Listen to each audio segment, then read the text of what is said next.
हाँ, तो दोस्तों भाई लोग नमस्कार। अभी एक बड़ी अपडेट है कि आप लोग बता दें कि फाइनली प्रमोद प्रमिया एक और बवाल 2025 का होली शॉर्ट सॉन्ग गाना लेके आ रहे हैं। उस गाना का पोस्टर आ गया है। आप लोग मेरे स्क्रीन पर देख रहे होंगे। इसी वीडियो में इसी होली गाना की जानकारी उस बीच में किस चैनल पर कब लॉन्च किया जाएगा। जो वाले चैनल सब्सक्राइब नहीं किए हैं तो प्लीज चैनल सब्सक्राइब कर ले सबसे पहले ऐसे भोजपुरी लेटेस्ट अपडेट जानकारी जानने के लिए। हाँ, तो फिर बता दें प्रमोद प्रमिया होली गाना शॉर्ट सॉन्ग गाना लेकर आए हैं 2025 का। होली में लागत हरदिया, होली में लागत हरदिया इस गीत को गाए हैं यानी कि सिंगल प्रमोद प्रमे यादव गाना गाए हैं। ये गाना भोजपुरी फैंस खूब दुलार पे मिलेगा क्योंकि बवाल होली गाना इस गाना को लिखे हैं कृष्णा कृषि ने गाना लिखे हैं और इस गाना म्यूजिक संगीत की बात करें तो म्यूजिक दिए हैं आकाश पटेल ने म्यूजिक संगीत से हैं। बहुत कमाल का होली गाना होने वाला है। होली में लगा था दिया इस गाना का फुल रंग का रजिस्टर में आ गया है यानी कि कल सुबह 20 फरवरी का सुबह 7:15 पर सृष्टि म्यूजिक भोजपुरी यूट्यूब चैनल पर कल एक बार गाना सुनने को फुल लॉन्च किया जाएगा। बवाल होली गाना होने वाला है।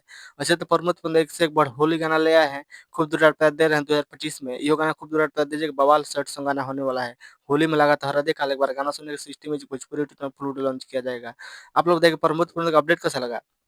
अपडेट न्यूज पसंद पड़े प्लीज वीडियो को लाइक कीजिए, चैनल सब्सक्राइब कीजिए, दोस्तों शेयर कीजिए। तो बहुत मेरे वीडियो में देखे होंगे प्रमोद का टीजर लगाए हैं। बवाल होली का टीजर है। वीडियो को शेयर कीजिए, चैनल सब्सक्राइब कीजिए। मिलता है अगले वीडियो। जय हिंद, जय भोजपुरी। धन्यवाद। दबा के वीडियो शेयर कीजिए। धन्यवाद।